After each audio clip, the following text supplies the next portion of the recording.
Hearing-impaired mail-order bride is rejected by the man who sent for her because of her disability, but is saved by a kind-hearted stranger who ultimately falls in love with her. Anna pulled her thick woolen shawl around her shoulders as the stagecoach lurched over frozen ground. The high, snow-capped peaks blushed pink in the dawn light through the frost on the coach window. She pressed a gloved hand to the glass, tracing icy patterns with her finger and watching pine forests and wide prairie roll by in a silent blur. Though she could not hear the rumble of the coach wheels or the driver's commands, the gentle vibration beneath her told Anna they were making steady progress. For years, Anna had lived quietly in a Minnesota orphanage, where silence was the language of comfort. Those nights alone by lamplight had taught her to dream of a home filled with warmth and understanding. Letter by letter, she had built up hope for this journey, a hope that fluttered in her chest like a bird against a wire.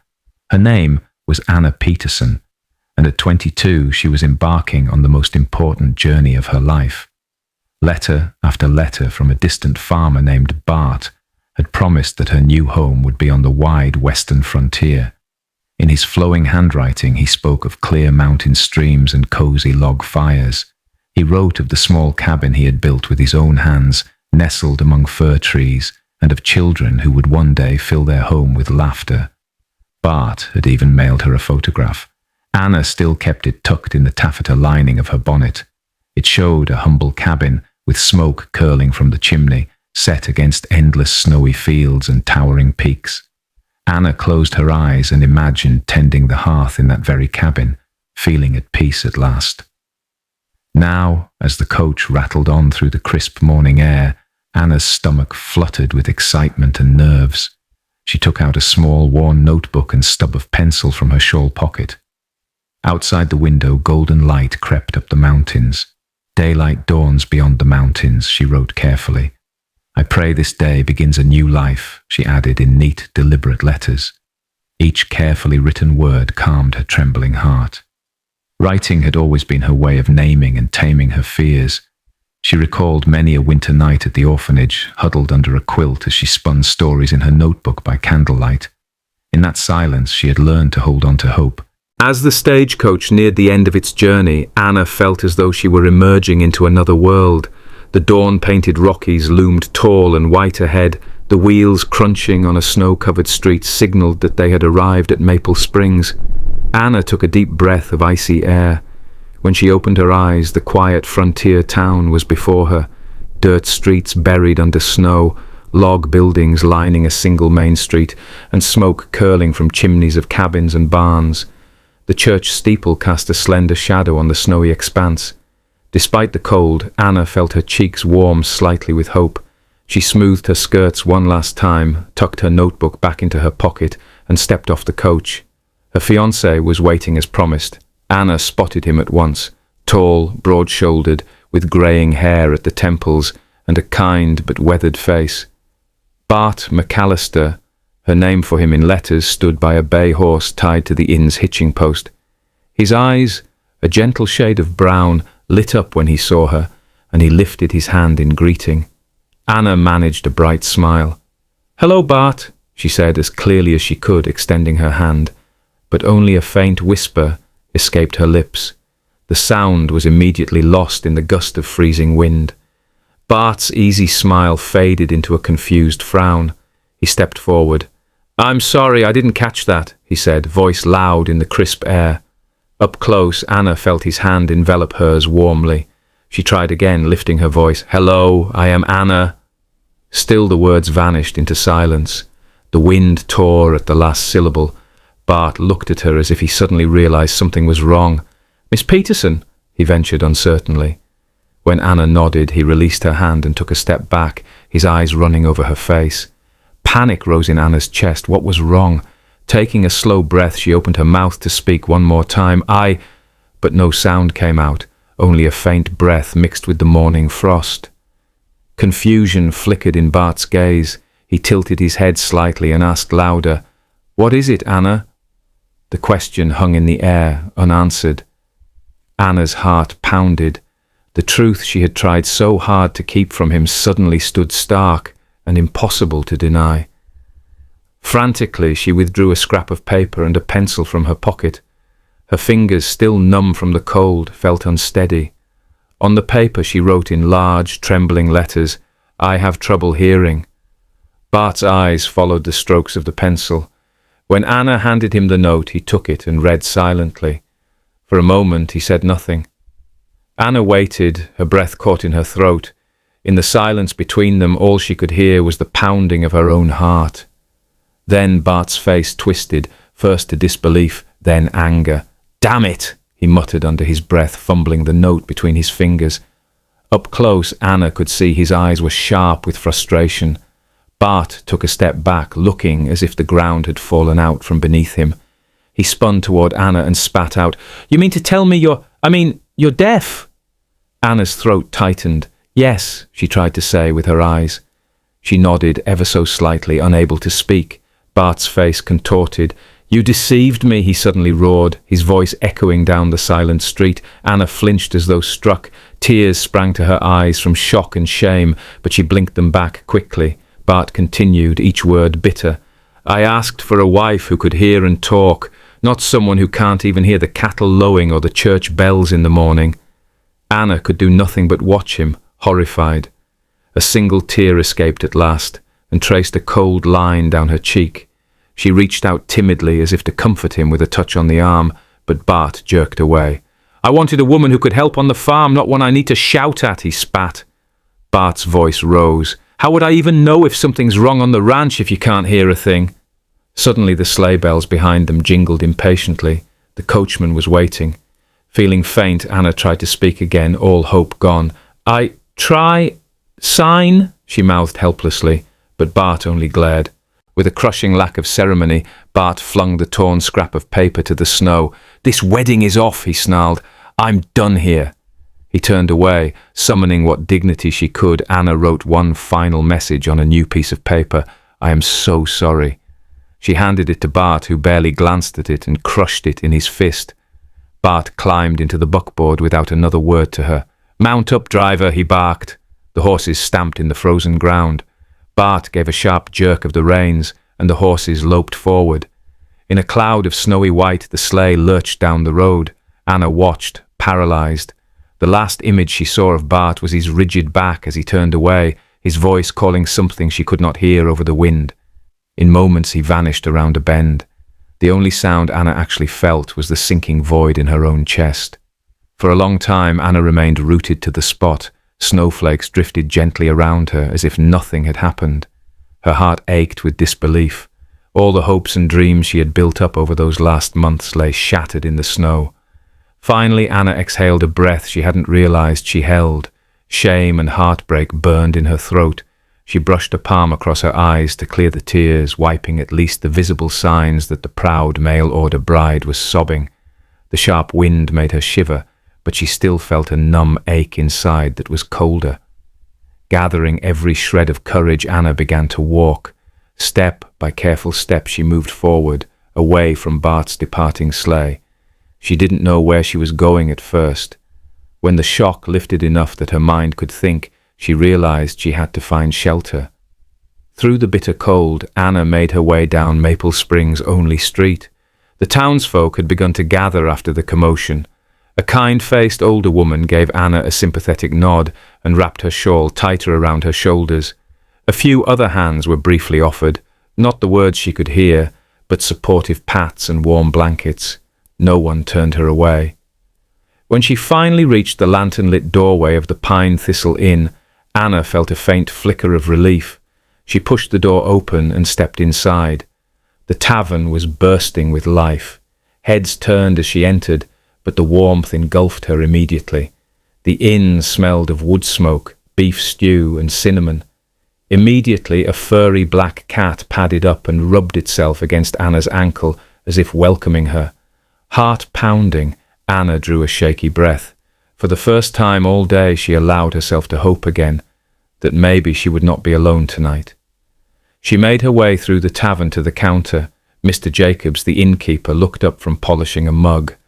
Anna mustered a quiet smile and lifted 2 trembling fingers for a drink. Trying to speak, her throat constricted. An embarrassed laugh escaped instead. The inn was noisy, but even if it weren't, Anna knew no sound would come out. Frustrated, she pulled out paper and pencil and hastily scribbled a note. "I have nowhere to stay. He sent me away because I cannot hear. Please help." Mr. Jacobs read it with furrowed brow. His large face softened. He placed a kind hand on the back of a wooden bench and motioned it out from under a warm lamp. "Come here, child," he said gruffly, much softer than before. Even though Anna could not hear his words, the kindness in his eyes was clear. She gave a small, grateful nod and sat down at the table he indicated. A nearby waitress hurried over with a steaming bowl of chicken stew and a mug of hot coffee. Anna blinked in surprise as the waitress silently set the steaming bowls before her. She sipped the broth with quivering hands. By the second mouthful, the warmth of food and hearth was melting some of the fear in her heart. At the next table sat the man who had invited her over. Anna looked up and saw him watching her with gentle concern. He put down his own coffee mug and came to her table, pulling out a chair. "Mind if I sit?" he asked with a sympathetic smile, silently writing it on a new scrap of paper. Anna relaxed a little and shook her head. He gave an approving grin. "I'm Samuel Beckett," he wrote on the table napkin, tapping his chest as he said it. "You can call me Sam." Anna managed to write back, "Anna." With that, Sam raised his mug in a toast to her. Anna grinned in return. For the next hour, Sam quietly filled their conversation with comfort. He signalled a friendly toast with his coffee and nodded as Anna swallowed more stew. Then Sam directed the bartender to bring 2 bowls of their best soup and another pot of coffee, all on his tab. The gesture left Anna blinking. She only had that tiny handful of coins. When the waitress set the second bowl before Anna, Sam said something that Anna recognized only by his pleading eyes. Concerned that Anna might be hungry, he was offering more food. Anna shook her head politely. She was already full, but most of all, she was grateful. She gave Sam a thankful smile. Finally, after they had eaten in companionable silence, Sam pointed to Anna's notepad again. He held his pen to show he would write next. Anna wrote steadily on the blank page, "My fiancé refused to marry me because I am deaf." Sam read those words, and his eyes grew fierce. He banged a fist lightly on the table, making Anna flinch. Then, very carefully, he took Anna's pencil and wrote back in large letters, "That man is a fool. You will come with me tonight. I have a cabin outside of town and spare bed. You will be safe." Anna's chest swelled with relief at those words. Tears formed at the corners of her eyes once more, but this time they were grateful ones. She wrote, "Thank you. I will come." Sam nodded with a wide, kind grin. They rose together. As he put on his coat, Anna followed suit, gathering her cloak about her. Sam gently guided her out of the tavern. The cold night air hit Anna's face, but under Sam's coat she felt warm. He led her around back of the inn to a waiting horse and small sleigh. "Go on," he mouthed quietly, helping her up. Anna mounted carefully and Sam followed behind. He wrapped the heavy wool blanket around her knees and steadied her with a gentle touch. The horses trotted out of town on a quiet trail. Sam drove them swiftly but not recklessly. Anna could not hear the clip-clop of hooves, but she felt each rhythmic step underneath her. Snow fell softly, silvering the trees and fields. Sam glanced back every so often, making sure Anna was comfortable. Anna looked up at him and saw genuine concern in those warm eyes. She nodded, grateful. The ride was peaceful. Anna watched the breath she exhaled turn to mist in the lantern light. The countryside, silent under moonlight, looked like a winter wonderland from a dream. For once, Anna felt as if she were drifting towards something wonderful instead of losing everything. After a half-hour's drive, Sam guided the horse to a stop beside a small log cabin.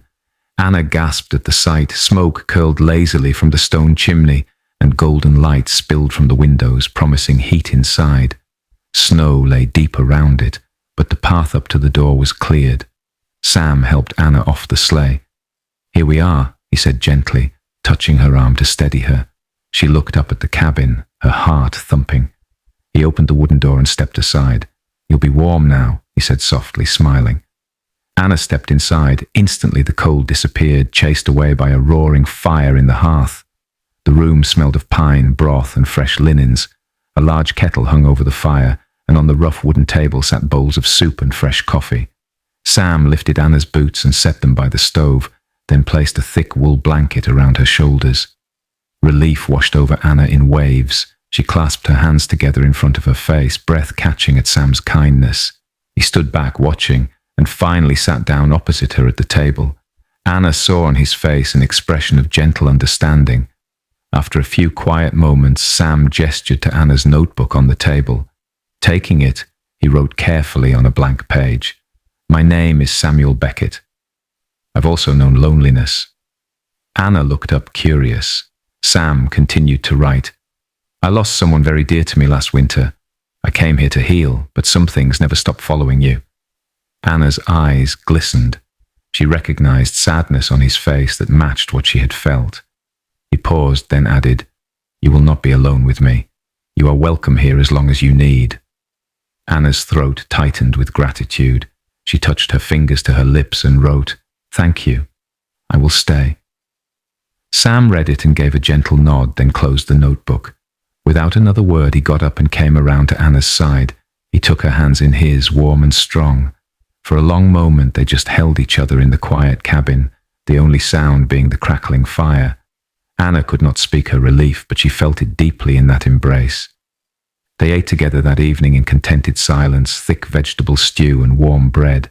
By lamplight, Anna slowly felt herself relaxing for the first time since morning. Later, Sam showed her the small guest room where she would sleep. He had even laid out fresh covers on the narrow bed. As Anna prepared for bed, Sam quietly wiped the counters. She caught his eye and mouthed, "Thank you," then signed it with trembling hands. Sam simply smiled and nodded.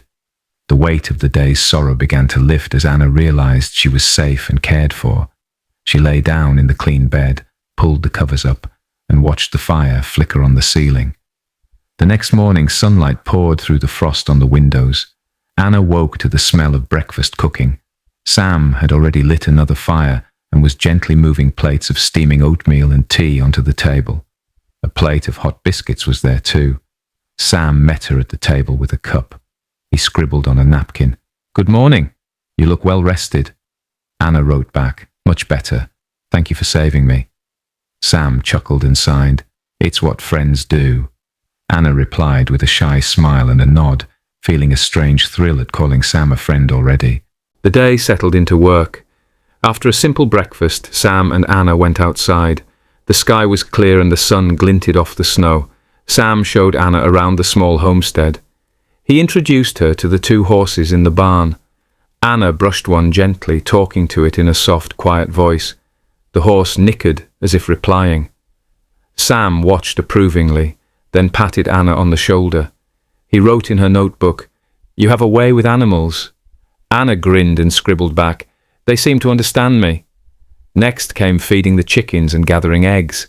Anna laughed silently when a particularly large hen hissed at her. Sam just shook his head in amusement and covered Anna's shoulders with his own apron when he saw her laughing. "Good girl," he signed with a grin. Later, Sam taught Anna to milk the old cow. At first, the cow balked and Anna splashed milk everywhere. Sam's hearty laugh was the first sound Anna heard from him.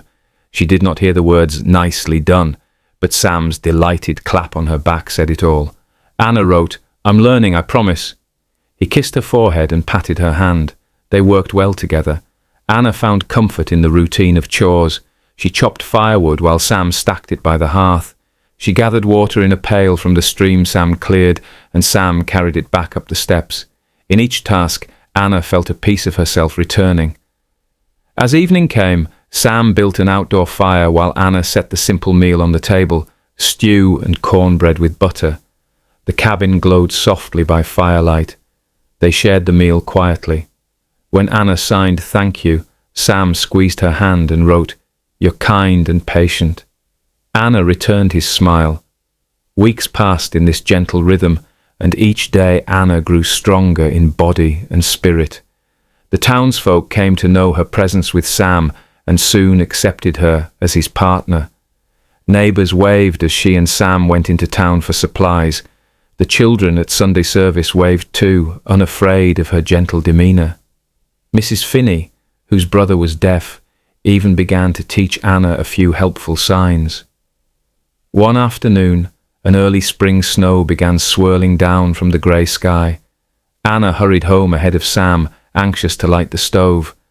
As the wind howled outside, Sam arrived at the cabin, shoulders hunched against the blizzard. "That was a close one," he wrote on the notepad after removing his frozen coat. Anna, stiff with cold but smiling, hugged him fiercely. She then built a roaring fire while Sam brewed herbal tea. Inside, the storm raged, but Anna felt safe. They sat together by the fire, hands entwined. Sam wrote, "I didn't want to leave your side out there." Anna shook her head and signed never. Sam kissed her hand. In the warmth and quiet of the cabin, Anna let herself relax entirely for the first time. The wind thumped against the walls, but the shelter they shared kept it out. When dawn finally came, the storm had passed. The world outside was sparkling under a bright sun. Sam and Anna went out onto the porch together. Snow clung to the trees and fences like frosting. Sam held Anna's hand as they took in the silent beauty of morning. He took out a small spiral notebook and wrote, "I think I'm falling in love with you." Anna felt a shiver of warmth that had nothing to do with the cold air. Smiling, she picked up the pencil and wrote back on the page, "I am falling in love with you too." She handed it to him. Sam read her words and folded the page carefully, placing it in his pocket. He closed the distance between them and pressed a kiss to Anna's forehead. Their first real kiss was tender and quiet under that winter sunlight, and for Anna, the world felt as if it had stopped turning. That evening after dinner, Sam finally spoke aloud. "Will you marry me?" Although Anna could not hear him, she recognized the emotion in his face. She placed her hand over his and nodded vigorously with tears shining. Words were unnecessary. She wrote on a scrap of wood broken from the stove, "Yes." Sam cheered softly, then took Anna's hand and guided it to his ring finger. He slid a simple silver band onto her hand. "Our new beginning," he mouthed with a tear in his eye. Anna touched the ring and smiled shyly, signing, "Forever." In the days that followed, the whole town buzzed with news. Anna and Sam were to be wed. On a crisp morning near Christmas, snowy buntings hung on the little church. Sam led Anna down the aisle to the tunes of an organ hymn. Though Bart was absent, Anna felt surrounded by warmth. At the front, Sam held her hands as the pastor spoke softly.